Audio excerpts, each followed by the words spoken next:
Welcome to In-Depth. I'm Dike Rostant. Now, established in 2020, 1TT is a registered non-profit organization focused on achieving sustainable growth and development for Trinidad and Tobago by the year 2040. And they're doing so through intentional, incremental objectives. Now, member of the governance committee, Tyrone Kalpee, and project leader Ronald Roach, they join us to discuss those steps as well as upcoming initiatives.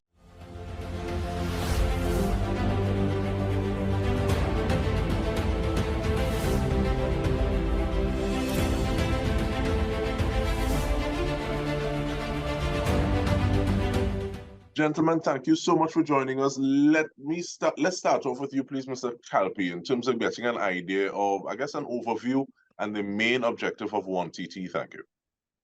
Hi, DK. It's great to be here, and thanks for having us.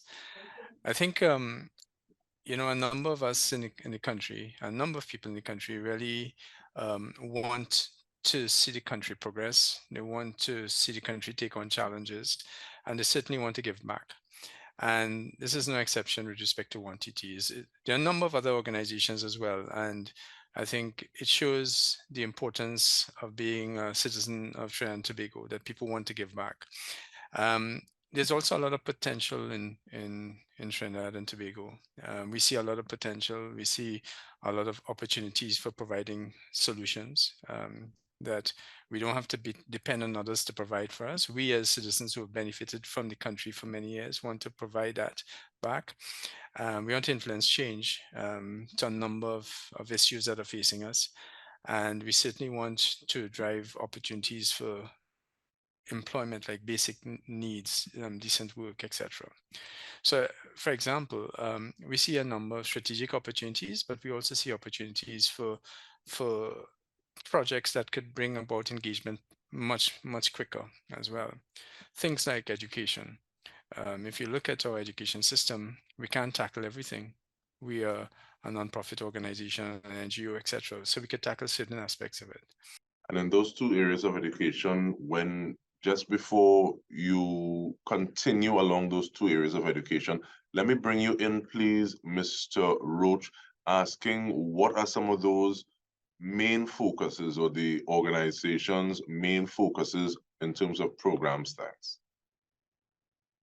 Yeah, certainly. So as Tyrone was indicating, education is certainly one of them. We're also looking at the environmental situation, the mindsets, the pride in our country as it pertains to how we treat with the environment. And that's one of the projects that we're launching very soon, the Clean Beaches and Rivers project. So it's our focus is broad-based. We are looking at all aspects of society to see how it can, in fact, be improved. And looking at that broad base, how do you go about saying, okay, well, this is something that we want to focus on, this is something that we see a gap in, and we think that we can make a difference? What is the mindset with regard to that?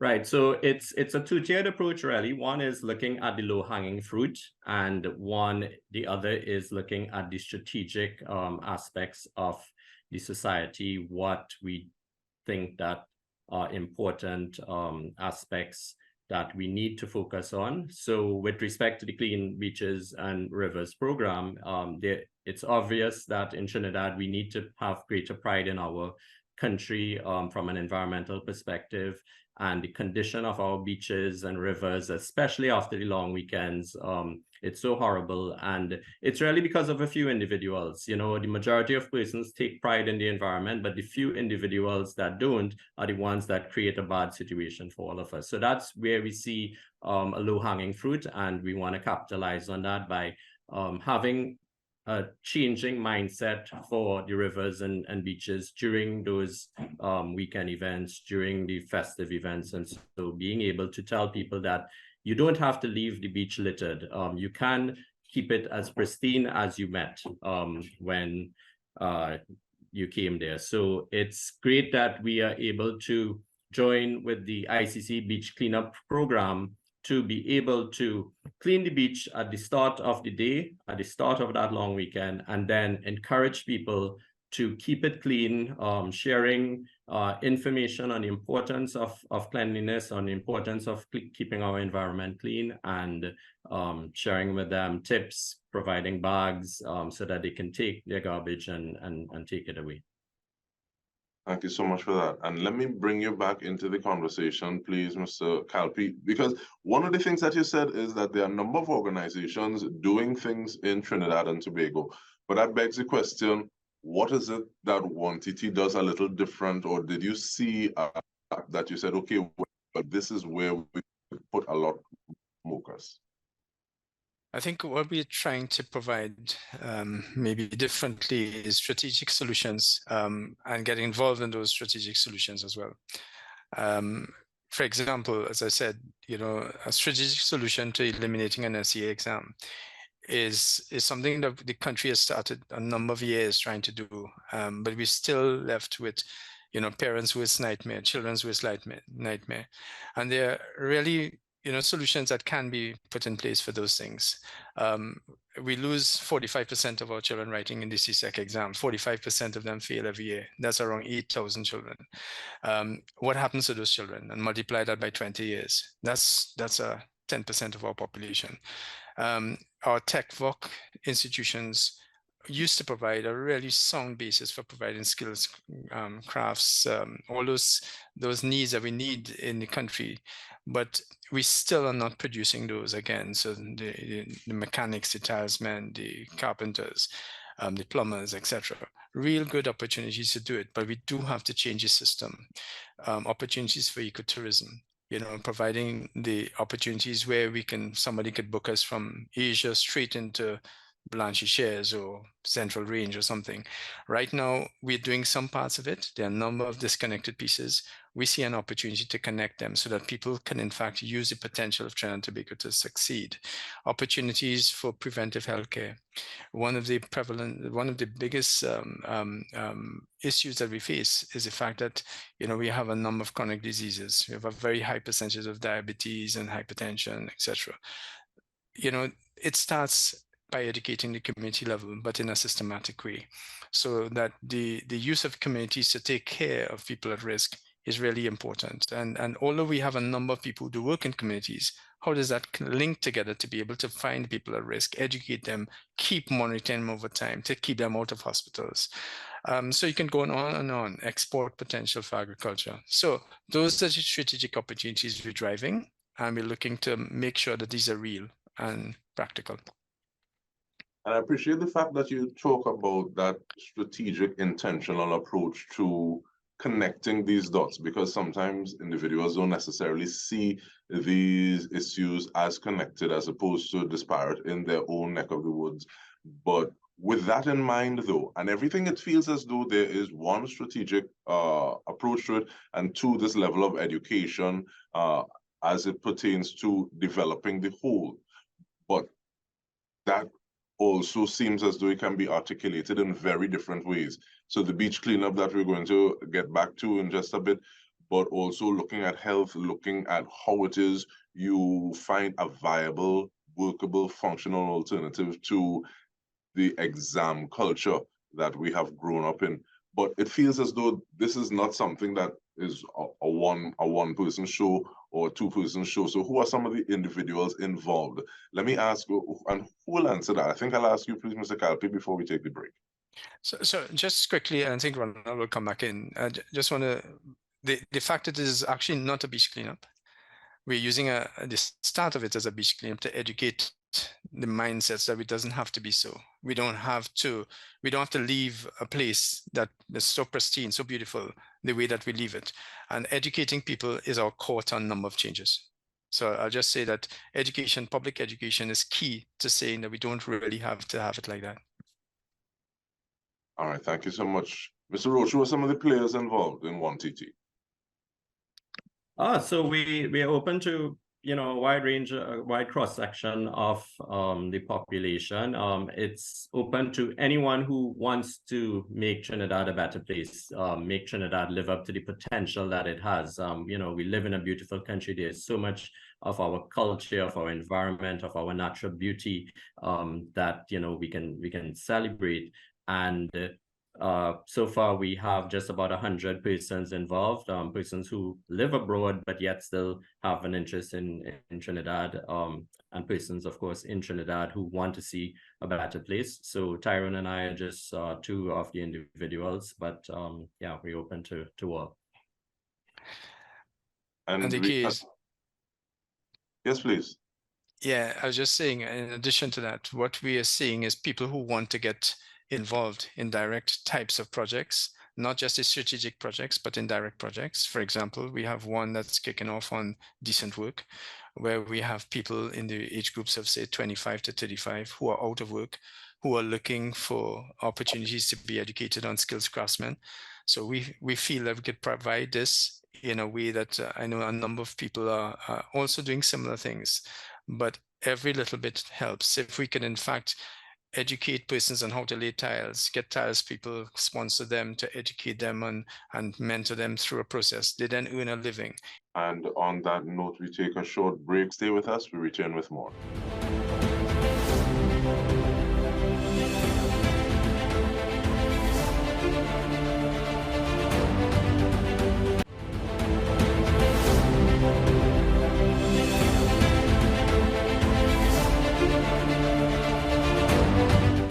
Welcome. We are speaking about one doing so with Ronald Roach, a project leader, as well as member of the governance committee, Tyrone Kalpee, and looking at, and I like the point, Mr. Kalpee, of strategic versus direct work. And sometimes people feel it has to be one or the other. But in terms of melding that together, so you have players involved, as opposed to, okay, well, we need policymakers to make the policy or to come up with the strategy, and then someone else implements. How important is it that there's that a through line? So individuals who are going to be working with what is there are able to influence how that strategy, how that policy is developed. I think there are different skill sets and different passions in everyone. And some persons like to look at long-term change in terms of how do we influence big things over a longer time. And some people, actually are very stimulated by projects that could change public opinion pretty quickly. But we both need each other, because if you have a strategic intervention without having the projects to underpin it, then nobody's interested. And we've actually taken a lot of feedback from our members ourselves, which says, y'all are taking too long to implement some of these projects. And therefore, that's why, Ronald and team and some of the other teams are working on specific types of intervention projects where we could build towards a strategic endeavor, and we could build a momentum to gather more of the members of the public towards these changes. And some of those specific changes or some of those specific are taking place in and Valencia Roach. Just a little insight into them, thank you.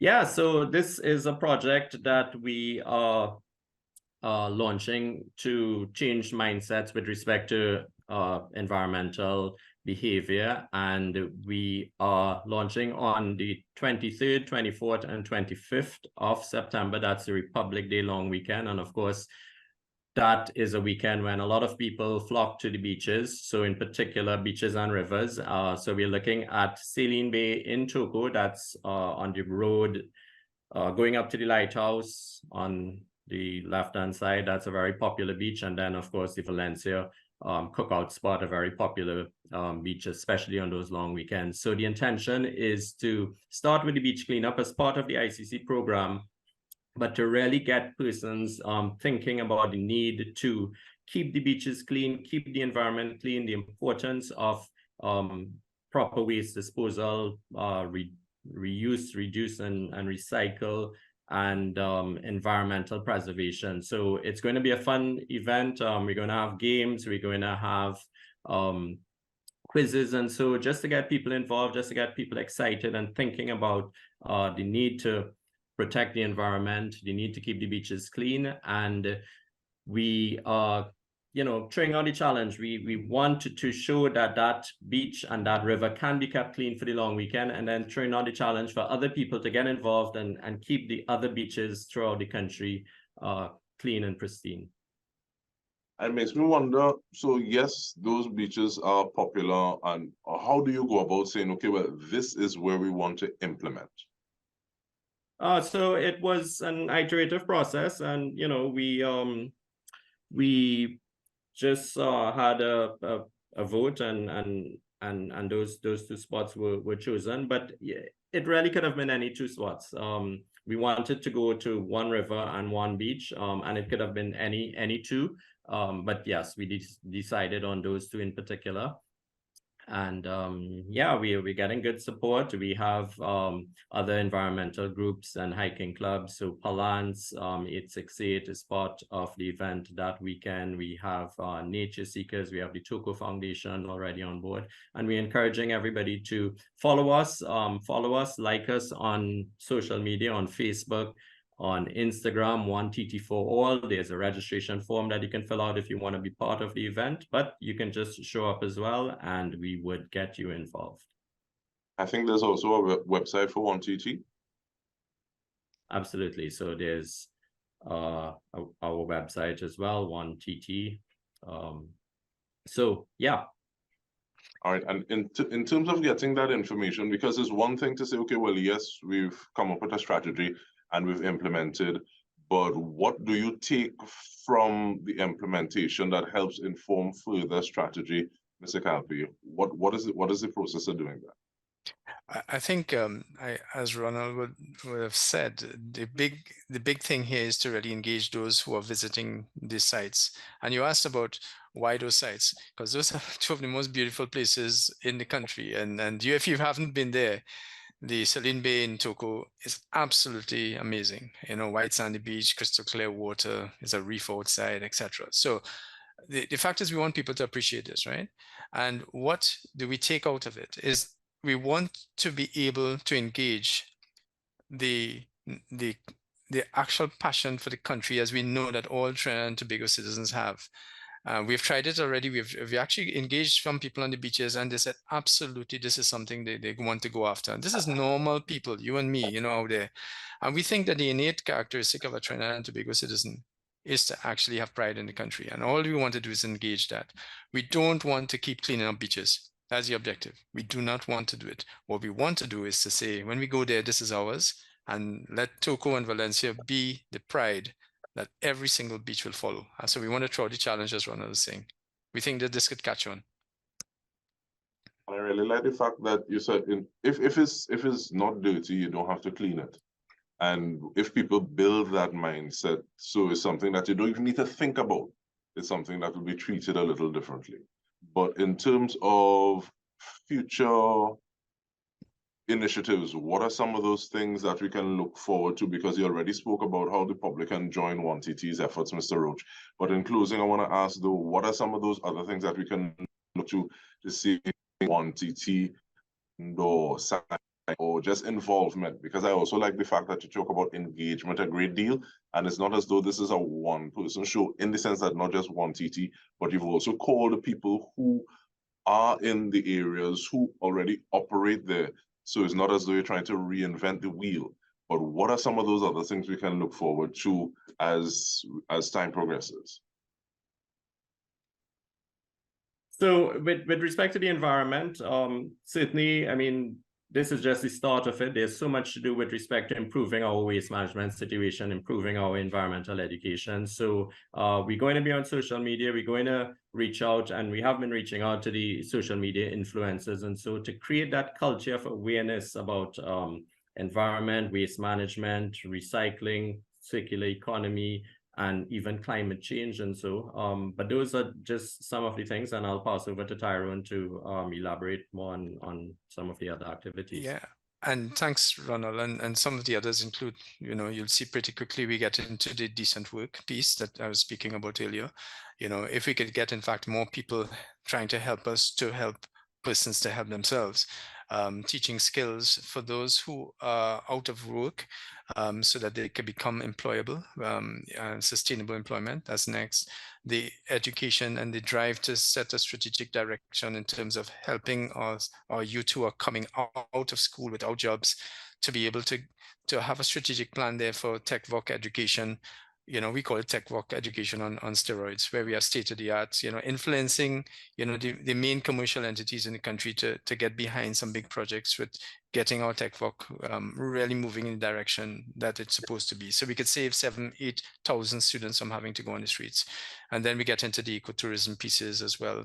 Great opportunities we see, but we need to get a lot of momentum through the Republic of Trinidad and Tobago. Kalpee, Ronald Roach, thank you very much for the efforts that you have done thus far and the investments that you're putting into Trinidad and Tobago. And on behalf of TTT, the news team, I'm Dike Rostant. This has been In Depth with me. Thank you so much for joining us.